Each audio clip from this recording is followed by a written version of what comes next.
सुप्रभात बेटा, आप सब कैसे हो? बोर्ड की तैयारी कैसे चल रही है? मुझे एक पूर्ण विश्वास है कि आप तैयारी में लग गए होंगे।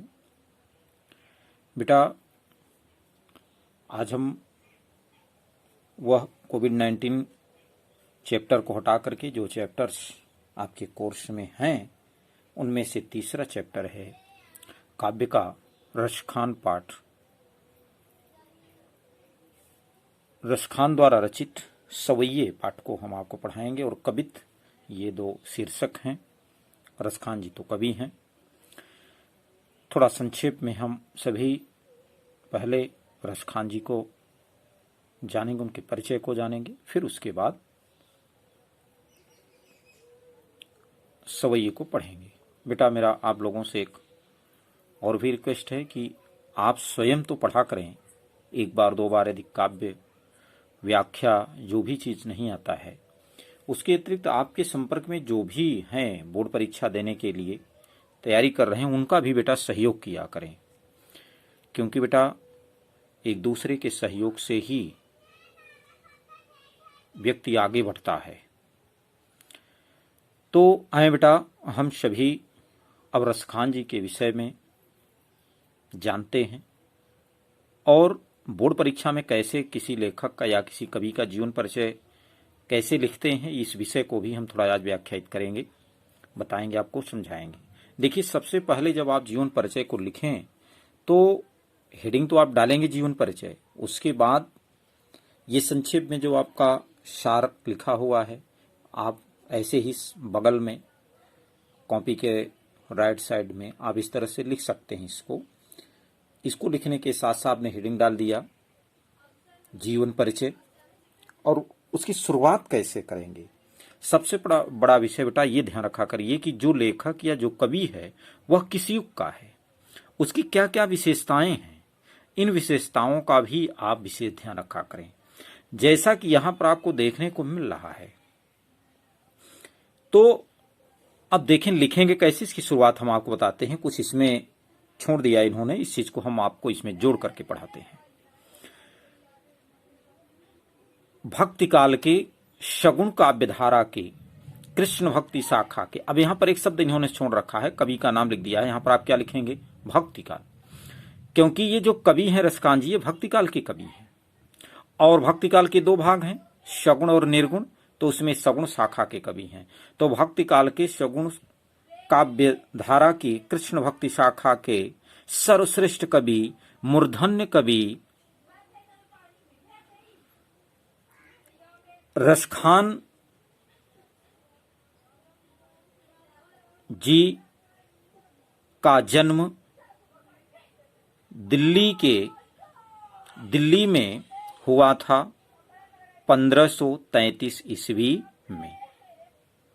कुछ विद्वान इन्हें पिहानी का निवासी मानते हैं, किंतु इस विषय पर प्रबल प्रमाण उपलब्ध न होने के कारण इन्हें दिल्ली ही प्राथमिकता देते हैं। इनका वास्तविक नाम सैयद इब्राहिम था। सैयद इब्राहिम था। एक बेटा ये ऐसे कवि हैं जो मुस्लिम होते हुए भी भगवान श्री कृष्ण के अनन्य भक्त हुए। तो यहां पर यह भी इन्होंने प्रमाणित किया कि मनुष्य को किसी धर्म, जाति और संप्रदाय में जन्म लेने या उसमें रहने से उसकी भावनाओं को कोई नहीं रोक सकता है। परमात्मा के प्रति किसी का भी स्नेह लग गया और जिस भी परमात्मा में लगेगा वह उसी का सर्वश्रेष्ठ भक्त कहलाएगा। तो यहां पर भी यह मुस्लिम परिवार में जन्म लेने के बाद भी भगवान श्री कृष्ण के अनन्य भक्त थे। वैसे रसखान किसी बादशाह के वंशज थे, ऐसी इनकी रचना प्रेम वाटिका में वर्णित मिलता है। जैसा कि लिखा है इन्होंने, देखी गदर हित साहिबी दिल्ली नगर मशान, छिनहि बादशाह वंश की ठसक छोरी रस खान।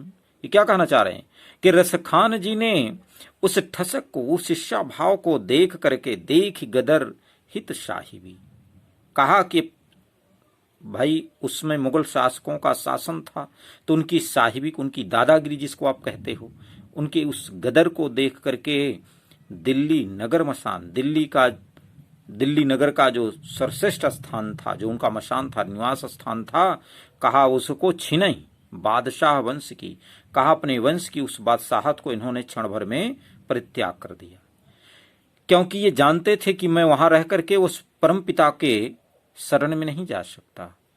और इसलिए भी बेटा होता है कि जब मनुष्य को आगे बढ़ना होता है तो वह तुच्छ वस्तुओं का परित्याग कर देता है।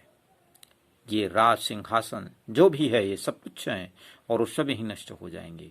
जीवन में सुख परमात्मा के चरणों में है। तो इनका जन्म 1533 ईस्वी के लगभग दिल्ली में हुआ था। ये गोसाई विट्ठलनाथ के शिष्य थे, यानी इनके गुरु का नाम क्या हो गया? विट्ठलनाथ। इनका उपनाम रसखान, यथा नाम तथा गुण। बड़ा अच्छा प्रमाण है कि लोग कहते हैं कि नाम कैसा रखा जाए। आजकल तो नाम बड़े अद्भुत रख देते हैं, चिंटू, मिंटू, सिंटू, कहते हैं बड़ा छोटा होना चाहिए। उसका कोई मतलब नहीं है। नाम का महत्व आज नहीं है, नाम का महत्व होना चाहिए बेटा। इसीलिए इन्होंने कहा यथा नाम तथा गुण, जैसा नाम होता है उस व्यक्ति के अंदर वैसा गुण होता है। इसलिए कहा रस खान। कितना प्यारा नाम है, रस खान, रस की जो खान है। अर्थात इन्होंने भगवान श्री कृष्ण को ही अपना सब कुछ मान लिया। और ये परमात्मा भगवान श्री कृष्ण का एक नाम भी था, रस खान, क्योंकि इनके एक एक सवैये वास्तव में रस की खान है। सन 1618 ईस्वी के लगभग इनकी मृत्यु हो गई। रस खान आरंभ में ही बड़े प्रेमी व्यक्ति थे। इनका लौकिक प्रेम भगवान कृष्ण के प्रति अलौकिक प्रेम भाव में परिवर्तित हो गया। जो एक सामान्य हम लोगों का स्नेह होता है, कहा उसे हम लौकिक प्रेम कहते हैं, और वो परमात्मा में कैसा बदल गया? अलौकिक में बदल गया। ये जितना कृष्ण के रूप सौंदर्य पर मुग्ध थे, उतना ही उनकी लीला भूमि ब्रज के प्राकृतिक सौंदर्य पर भी थी। यानी ब्रज के प्रति भी इनका बड़ा स्नेह था।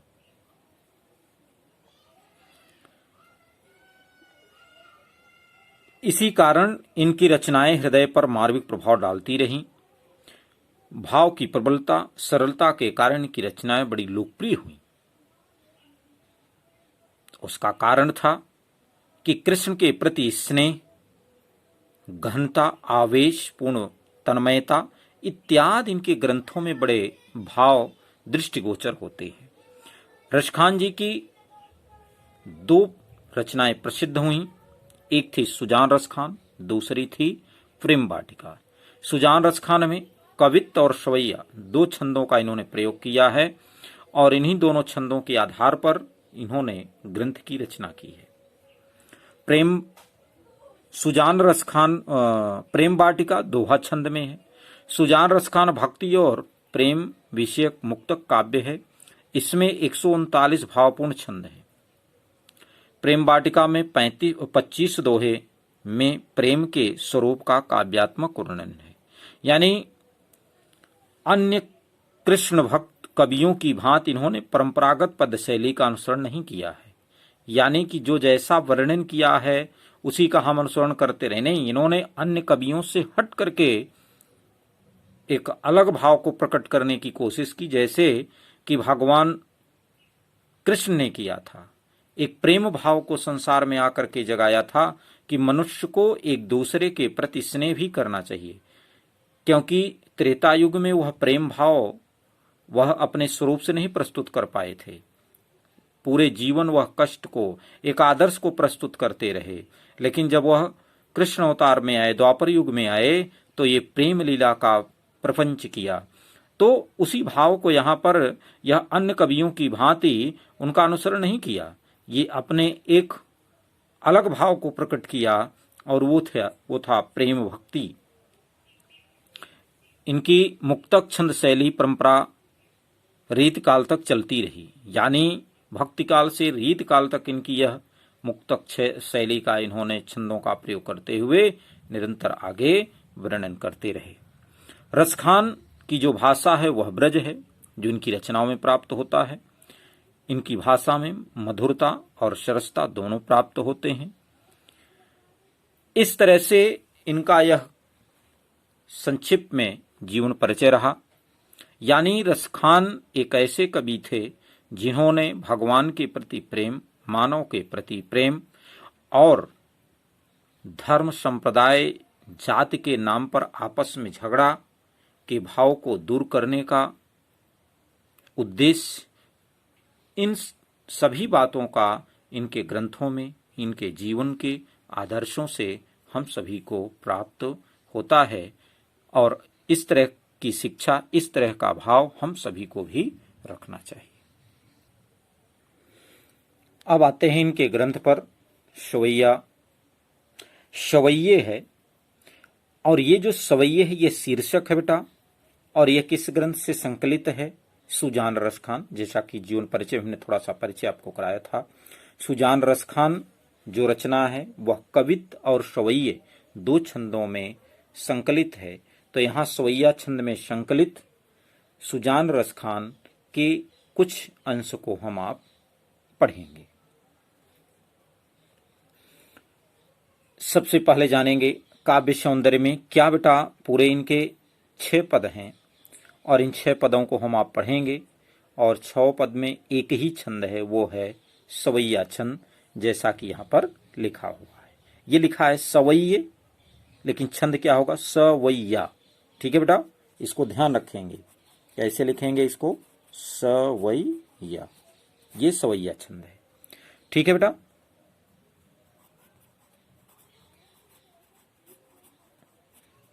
ये और जो इसकी भाषा है वह ब्रज होगी।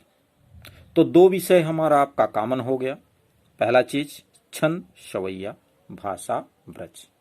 अब बचा रस, छंद, ये अलंकार। इसको भाव के अनुसार हम आपको व्याख्यायित करते चलेंगे। जैसा भाव होगा उसके आधार पर उसका अलंकार और छंद रस होगा।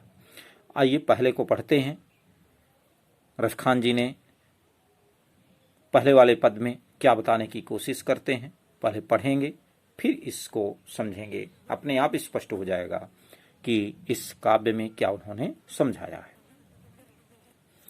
मानुष हो तो वहीं रस खानी, बसो ब्रज गोकुल गाँव के ग्वारन।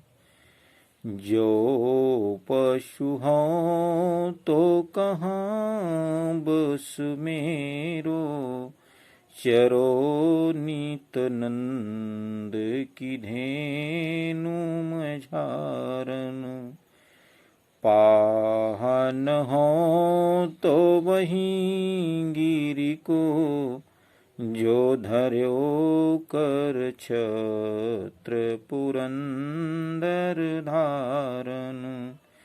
जो खग हो तो बसेरो करो, मील कालिंदी कूल कदम्ब की डारन। तो यहाँ पर बेटा जैसा कि भाव कह रहा है वो क्या है कि एक भक्त परमात्मा से निवेदन करता है, प्रार्थना करता है कि हे परमात्मा, मैं इस मनुष्य रूप से जब दूसरे रूप को धारण करूं, अर्थात ये जो मानव शरीर मेरी मिली हुई है, यदि इस मानव शरीर का जब मैं परित्याग करूं, जब मैं इस संसार से दूसरे संसार में जाऊं और कहीं मेरे कर्म के अनुसार मुझे फिर से मनुष्य रूप में, पशु रूप में, पत्थर रूप में, पक्षी के रूप में यदि जन्म मिले, तो मेरा वह रूप कहाँ हो, मैं कहाँ जन्म लूं, किससे जुड़ूं, इन्हीं सभी बातों का वर्णन किया है। ये भक्त की एक भक्ति है ईश्वर के प्रति। ऐसी ही भक्ति सबके प्रति, सबकी होनी चाहिए। परमात्मा के प्रति ऐसी भक्ति, अपने ग्रंथ के प्रति ऐसी भक्ति जब आपके अंतःकरण में बेटा जग जाएगा तो फिर कोई भी ग्रंथ आपसे छूटा नहीं रहेगा। आइए देखते हैं। तो कवि ने कोई भक्त या कवि ने एक भक्त के माध्यम से, अपने माध्यम से परमात्मा से निवेदन करता है। क्या निवेदन करता है, आइए इसको देखते हैं। इसके पहले संदर्भ को जान लीजिए। संदर्भ कैसे लिखेंगे? सुललित सार गर्भित काव्यांश, सुललित सार गर्भित काव्यांश पठित पाठ्य पुस्तक हिंदी काव्य के सवैये नामक शीर्षक से संकलित है, जो भक्ति काल के सगुण काव्य धारा की कृष्ण भक्ति शाखा के सर्वश्रेष्ठ कवि रसखान जी द्वारा रचित सुजान रसखान नामक काव्य ग्रंथ से अवतरित है। ठीक है बेटा। प्रसंग में प्रस्तुत काव्यांश में कवि परमात्मा के प्रति अपनी भक्ति भावना को प्रस्तुत करते हुए परमात्मा से निवेदन करता है कि हे प्रभु, मानुष हो तो वहीं रस खानी। अब यहाँ पर रस खान के दो अर्थ हैं बेटा, तीन अर्थ है। रस खानी, रस खान कवि, रस खान कवि कहते हैं कि हे परमात्मा, यदि मानुष हुआ तो वहीं रस खानी। रस की खान जो है अर्थात ब्रज और गोकुल, इसे रस की खान कहा गया। क्यों? क्योंकि वहां पर रस की खान निवास किए। अब रस की खान और कौन है? तो कहा कि भगवान श्री कृष्ण। तो कहा हे परमात्मा, वो जो रस की खान है, जो आपका निवास स्थान है, कौन सा? ब्रज और गोकुल। तो कहा उन ब्रज और गोकुल गांव के ग्वारण, कहा ब्रज और गोकुल गांव के ग्वाल बालों के संग मेरा बसेरा हो। कहा हे परमात्मा, यदि मेरा पुनर्जन्म हुआ, फिर से जन्म हुआ और मनुष्य रूप में हुआ, तो मेरा निवास कहाँ हो? तो कहा ब्रज और गोकुल के गांव के ग्वाल वालों के बीच में हो, उनके साथ हो, मैं वहीं पर क्रीड़ा करूं, मैं वहीं पर खेला करूं। दूसरी लाइन में जौ पशु हूं तो कहां बश मेरो। काहे परमात्मा, यदि मैं मनुष्य नहीं हुआ, क्या हुआ? पशु हुआ। जौ पशु हूं, यदि मैं पशु हुआ तो कहां बस मेरो, मेरा बसेरा कहां हो? तो चरो नित्यानंद की धेनु मझार, मझार माने बेटा बीच में। कहा मैं कहां चरूं, मैं कहां विचरण करूं? तो कहा नंद बाबा के गायों के बीच में। नित माने हमेशा, चरो माने विचरण करूं, चरूं। कहा कि हे परमात्मा, यदि मैं पुनर्जन्म में पशु रूप में हुआ, अगले जन्म में यदि पशु हुआ, मनुष्य नहीं हुआ, तो मेरा बसेरा कहाँ हो? तो वह कहते हैं कि हे परमात्मा, नंद बाबा के गायों के बीच में नित्य हमेशा विचरण किया करें, चरा करें। दूसरी लाइन समझ में बेटा। तीसरी लाइन को देखिए, पाहन हो तो वहीं गिरी को। उन्होंने तीसरी लाइन में कहा हे परमात्मा, यदि मैं पशु भी मनुष्य नहीं हुआ, पशु नहीं हुआ, यदि मैं पत्थर हुआ दुर्भाग्य से, तो कहा मैं पत्थर कहाँ का बनूं? तो उन्होंने कहा वही गिरी को, उसी पर्वत का, जो धर्यो कर छत्र पुरंदर धारण। पुरंदर माने इंद्र के लिए कहा। कहा कि इंद्र से रक्षा करने के लिए जिस पर्वत को, अर्थात गोवर्धन पर्वत की बात कर रहे हैं, तो इंद्र से रक्षा करने के लिए जिस पुरंदर को आपने धारण किया था, जिस पर्वत को, पुरंदर का भाव यहां पर पर्वत का है, और किससे रक्षा करने के लिए उन्होंने धारण किया था? तो कहा कि उस इंद्र से। तो जिस इंद्र से रक्षा करने के लिए आपने क्या कर लिया था? छत्र रूप में धारण कर लिया था, छाते के, छत्र माने छाता। तो कहा इंद्र के मूसलाधार वर्षा से रक्षा करने के लिए, गोकुलवासियों की रक्षा करने के लिए जिस पुरंदर को, जिस पर्वत को आपने उंगली पर धारण कर लिया था, कहा उसी पर्वत का मैं क्या बनूं? पत्थर बनूं। ठीक है बेटा। फिर से देखिए, भक्त कहता है हे परमात्मा, यदि मैं मनुष्य रूप में जन्म नहीं लिया, पशु रूप में जन्म नहीं लिया, यदि मैं पत्थर हुआ, तो मैं उसी पर्वत का पत्थर बनूं जिसको आपने गोकुलवासियों की रक्षा करने के लिए अपने उंगली पर धारण कर लिया था। जिस पर्वत को धारण कर लिया, तो पर्वत कौन था बेटा? गोवर्धन पर्वत।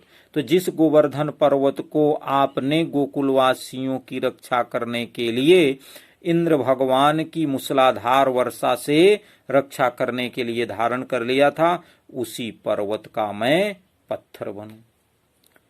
चौथी और लास्ट लाइन में क्या कहा, जो खग हों तो बसेरो करो, काहे परमात्मा यदि मैं पक्षी हुआ, मनुष्य भी नहीं हुआ, पशु भी नहीं हुआ, पत्थर भी नहीं हुआ, यदि मैं पक्षी हुआ तो बसेरो करो, तो मेरा बसेरा कहाँ करना है आप, तो काहे परमात्मा मिल कालिंदी कूल कदम्ब की डारण।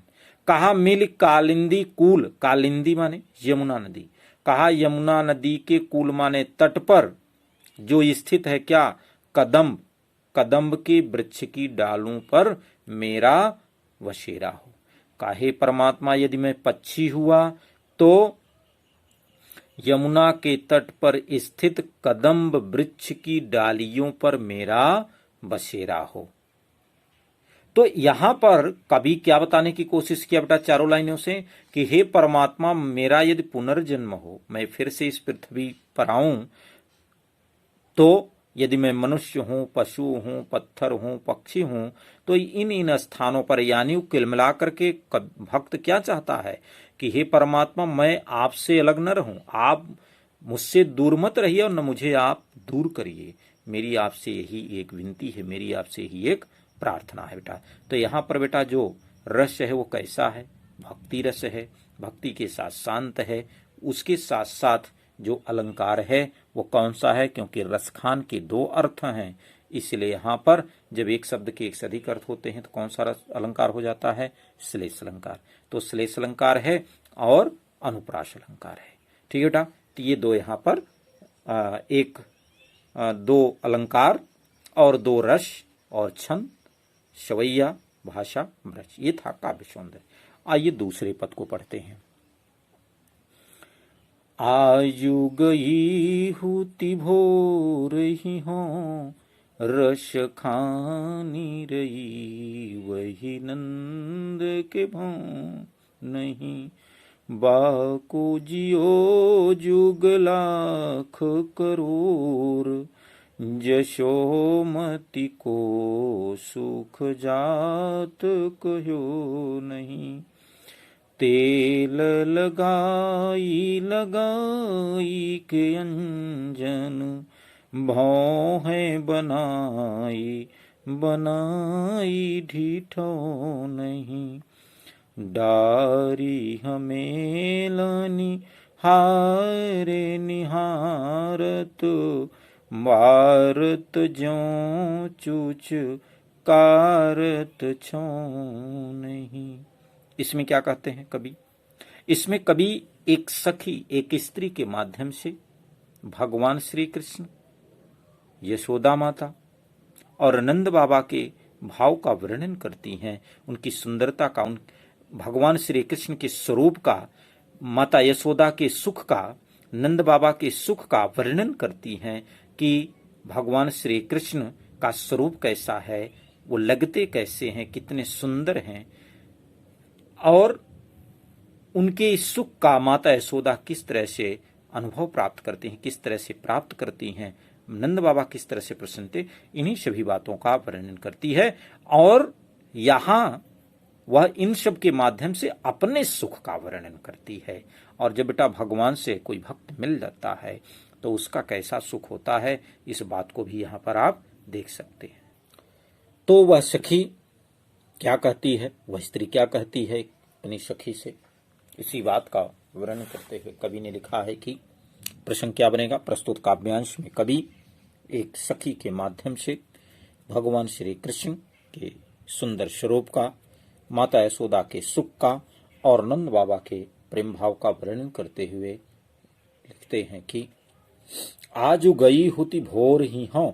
वह कहती है कि हे सखी, आज मैं प्रातः काल नंद के भवन, नंद बाबा के भवन गई, जहां पर रसखानी रई, रई माने निवास कर रहे थे, रहते हैं, अर्थात जहां पर भगवान श्री कृष्ण निवास कर रहे थे, जहां पर थे, उसी स्थान पर मैं नंद बाबा के भवन गई थी। तो नंद बाबा के भवन में जिस स्थान पर भगवान श्री कृष्ण रह रहे थे, आज मैं प्रातः काल वहां पर गई थी। तो क्या देखा, उस रसखान को देखा। अब यहां पर भी रसखान का भाव कवि से भी है, रसखान का भाव श्री कृष्ण से भी है, रसखान का भाव वह उस ब्रज से भी है, उस गोकुल से भी है। तो उन्होंने क्या कहा कि जब मैंने उस श्री कृष्ण को देखा, उस नंद को देखा, उस नंद के पुत्र श्री कृष्ण को देखा, तो मेरा मन इतना प्रसन्नचित हो गया, इतना गदगद हो गया कि मैं उस श्री कृष्ण को, उस परमात्मा स्वरूप नंद के पुत्र को मैं तो आशीर्वाद देती हूं। क्या? बाको जियो जुग लाख करोड़। कहा उसका जो पुत्र है, वाको जियो, उसका जो पुत्र है, कहा वह जीवित रहे कितने वर्षों तक? कहा लाखों करोड़ युग, लाखों करोड़ों युगों तक। युग का मतलब युग से है। कहा लाखों करोड़ों वर्ष युगों तक उसका पुत्र जीवित रहे, वह पुत्र जीवित रहे। और क्यों ऐसा वह कहती है बेटा? क्योंकि वह चाहती है कि जब वह जीवित रहेंगे तो कम से कम उनके स्वरूप का हम दर्शन करते रहेंगे। यानी उनके भाव में, उनके स्वरूप में इतना वह खो जाती है, इतनी वह गदगद हो जाती है, आनंदित हो जाती है कि उनके जीवन की वह कामना करती है। इसीलिए कहते हैं बेटा कि पुत्र श्री कृष्ण जैसा होना चाहिए। तो आपको भी पुत्र कैसे बनना है? कृष्ण की तरह, कि जिससे माताएं, जो भी आपकी तो माता है ही हैं, दूसरी भी माताएं आपको देखें तो आपको देख करके आशीर्वाद दें कि वाह, उनका पुत्र देखिए कितना सुंदर है। आप वह पुत्र लाखों करोड़ों युगों तक उसकी उम्र के साथ मेरी भी उम्र लग जाए, ऐसे भी माताएं कह देती हैं।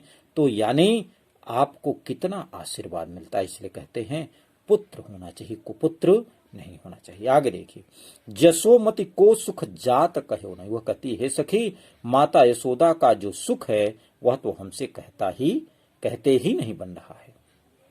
तेल लगाई लगाई के अंजन, भौहें बनाई बनाई ढिठौने। कहा तेल लगा करके, अंजन लगा करके, अंजन माने काजल, कहा तेल काजल लगा करके भौहें बनाई, और उनकी भौहों को बना करके, सजा करके, और बनाई ढिठौने। ढिठौने का मतलब क्या होता है बेटा? यहां पर एक काली बिंदी माताएं लगा देती हैं छोटे छोटे बच्चों को बगल में, जिससे नजर न लगे। तो कहा ढिठौनों को काली बिंदी भी लगा करके, अर्थात तेल लगा करके, काजल लगा करके, भौहों को बना करके, और वह काली बिंदी भी लगा करके, जिससे उनको नजर न लगे। और क्या करके? डारी हमेलनी हार निहारत। कहा कि हमेलनी हार, हेमलिन माने सोने के हार को उनके गले में पहना करके, धारण करा करके, निहारत देखती हैं। और क्या करती हैं? वारत न्यौछावर करती हैं। वारत माने न्यौछावर करना। और ज्यों चुचकारत छौने, छौने माने प्रिय पुत्र को। कहा अपने स्नेहिल पुत्र को क्या करती हैं? चुचकारती हैं, खिलाती हैं, क्रीड़ा करती हैं उनसे। यानी उनको सजा करके, उनको संवार करके, उनके ऊपर अपने प्रेम को न्यौछावर कर देती हैं। क्या माता का वात्सल्य है। इसलिए बेटा यहां पर कौन सा रस हो गया? वात्सल्य रस हो गया। क्योंकि एक माता का अपने पुत्र के प्रति जो स्नेह प्रकट होता है, उसी वहीं पर वात्सल्य रस होता है। तो यहां पर वात्सल्य रस की प्राप्ति होती है। तो कहते हैं कि वह सखी बताती है कि हे सखी, माता यशोदा तेल काजल भौहों को बना करके और काली बिंदी लगा करके, उनके गले में सोने की माला पहना करके उन्हें देखती हैं और अपने आप को न्यौछावर कर देती हैं। और छौने चुचकारती, और अपने स्नेहिल पुत्र को, अपने प्रेमी पुत्र को क्या करती हैं? पुचकारती हैं, उनसे क्रीड़ा करती हैं, खेलती हैं। ऐसे माता यशोदा का इसने यहाँ पर कवि ने प्रकट किया है। तो यहाँ पर बेटा जो अलंकार रस हो गया वो कैसा हो गया? वात्सल्य रस हो गया। और जो अलंकार है तो रसखान के दो भाव होने के कारण तीन, इसीलिए वह पर श्लेष है। और उसके बाद लगाई लगाई, बनाई बनाई, वर्णों की आवृत्ति, शब्दों की आवृत्ति होने के कारण अनुप्रास और पुनरुक्ति प्रकाश, इन दो अलंकारों की प्राप्ति होती है। तीसरे पद को देखते हैं बेटा, क्या कवि बताते हैं इसमें भगवान श्री कृष्ण के सौंदर्य का वर्णन करते हैं, उनकी बाल लीला का वर्णन करते हैं। क्या बताते हैं कवि? पढ़ें, उसके बाद फिर उसके भाव का आनंद लें। धूरी भरे अति शोभित श्याम जू, तैसी बनी सिर सुंदर चोटी। खेलत खात फिरे अंगना, पग पे जनि बाजती पीरी कछोटी। वाछबी को रस खानी बिलोकत, वारत काम कला निज कोटि। काग के भाग बड़े सजनी, हरि हाथ सोले गयो माखन रोटी। यहाँ एक सखी एक कौवे के भाग्य का और भगवान श्री कृष्ण के उस बाल स्वरूप का वर्णन करते हुए कहती है। क्या कहती है? कवि रसखान जी कहते हैं कि वह सखी कहती है कि धूरी भरे माने धूल से भरे हुए, धूल से सने हुए, धूल से लथपथ, अति शोभित, अत्यंत सुंदर लगते हैं कौन? श्यामजू, श्री कृष्ण भगवान। श्री कृष्ण भगवान जब धूल से धूसरित हो जाते हैं तो अत्यंत सुशोभित लगते हैं, अत्यंत सुंदर लगते हैं। और आजकल माताएं यदि बच्चे धूल में खेलने लगते हैं तो कहते हैं अरे मेरा बच्चा गंदा हो गया। सोचिए, परमात्मा स्वयं धूल से धूसरित हैं और कैसे लग रहे हैं? अत्यंत सुशोभित हो रहे हैं, ये कवि कह रहा है। यानी मिट्टी में भी बच्चों का खेलना कितना शोभायमान होता है। जब तक शरीर में मिट्टी नहीं लगती तो उनके शरीर की सुंदरता नहीं बढ़ती। आगे उन्होंने कहा कि तैसी बनी सिर सुंदर चोटी, और कहा तैसी माने वैसी ही बनी हुई है जैसे उनके शरीर की सुंदरता दिखाई दे रही है। कहा उस सुंदरता में चार चांद लगाने वाली क्या है? तो कहा सिर पर सुंदर जो चोटी है। जो माताएं उनके बालों को एक जगह एकत्रित करके चोटी बना देती हैं, उन बालों को एकत्रित करके क्या बना देती हैं? चोटियां। तो कहा कि उनके सिर पर जो सुंदर चोटी है, कहा वह भी उसी तरह से बनी हुई है, यानी उनके शरीर के अनुकूल सुशोभित वह भी लग रही है। खेलत खात फिरे अंगना, पग पे जनि बाजती पीरी कछोटी। तो खेलत खात फिरे अंगना, कहा वह कहती है कि खेलते हुए और खाते हुए। तो छोटे छोटे बच्चे क्या करते हैं? खाना ले लेते हैं हाथ में और वह क्रीड़ा भी करने लगते हैं। तो कहा वह खाते हुए, खेलते हुए, फिरे अंगना, अपने आंगन में घूमते हैं। अब पग पैजनी बाजती पीर कछोटी, कहा उनके पैरों में क्या है? पैजनी। वो क्या कर रही है? बाजती, बाज रही है। तो उनके पैरों की जो पैजनी है, जो पायल है, वो क्या है?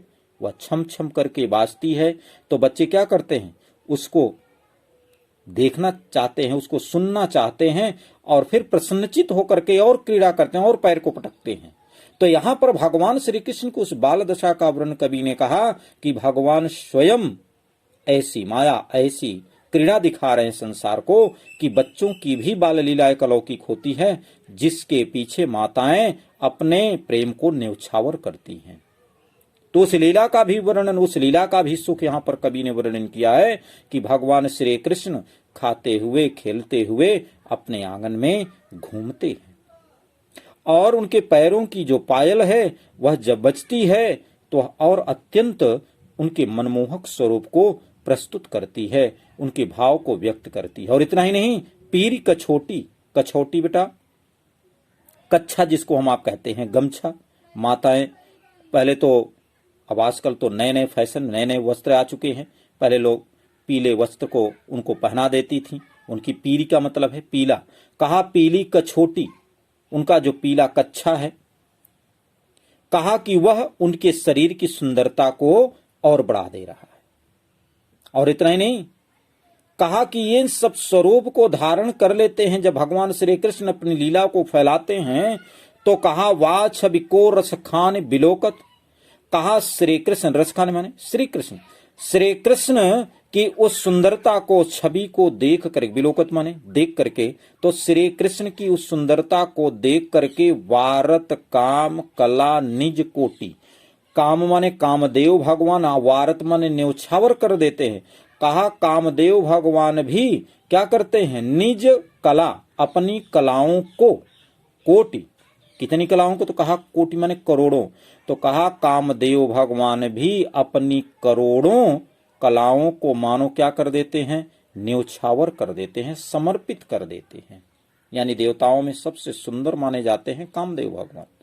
कहा कि उनकी सुंदरता, यानी भगवान श्री कृष्ण की जो सुंदरता है, कहा वो सुंदरता में मानो कि कामदेव भगवान ने भी अपनी सुंदरता को समाहित कर दिया है, अपनी करोड़ों कलाओं को उनके शरीर में प्रवेश करा दिया गया है।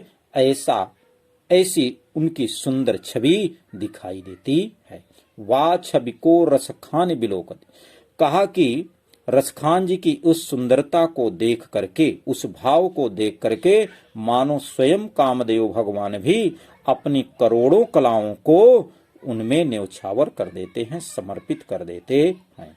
ये तो बड़ा सुअवसर होता है हर व्यक्ति के लिए कि हम परमात्मा की सेवा किसी भी रूप में करें। और इतना ही नहीं, आगे वह कहती हैं, काग के भाग बड़े सजनी, हरि हाथ सुले गयो माखन रोटी।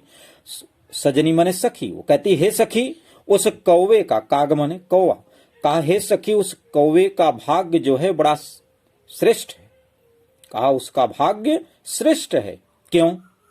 क्योंकि हरि हाथ सो ले गयो माखन रोटी। जब छोटे छोटे बच्चे बेटा घूमते रहते हैं तो कौवे भी आप देखते होंगे बड़े ध्यान लगा के देखते रहते हैं, और उनके हाथ से जैसे ही मौका मिला हाथ से रोटी छीन लेते हैं, क्योंकि वो जानते हैं बालक हमें मार नहीं पाएगा। तो कहा कि उस कौवे का भी भाग्य बड़ा श्रेष्ठ है, क्यों? क्योंकि वह हरि हाथ सो ले गया, परमात्मा के हाथ से ले गया क्या? माखन और रोटी। कहा वह मक्खन और रोटी छीन ले गया। तो कहा ये परमात्मा का जो जूठन है उसे कौन नहीं प्राप्त करना चाहता, अर्थात उनके उस भाव को कौन नहीं प्राप्त करना चाहता। ये तो कौवे का बड़ा भाग्य है, और वो भाग्य बड़ा ही नहीं है, श्रेष्ठ है। वह कौवा बड़ा भाग्यशाली है कि परमात्मा के हाथों से माखन और रोटी को छीन लिया। तो यहां पर कवि ने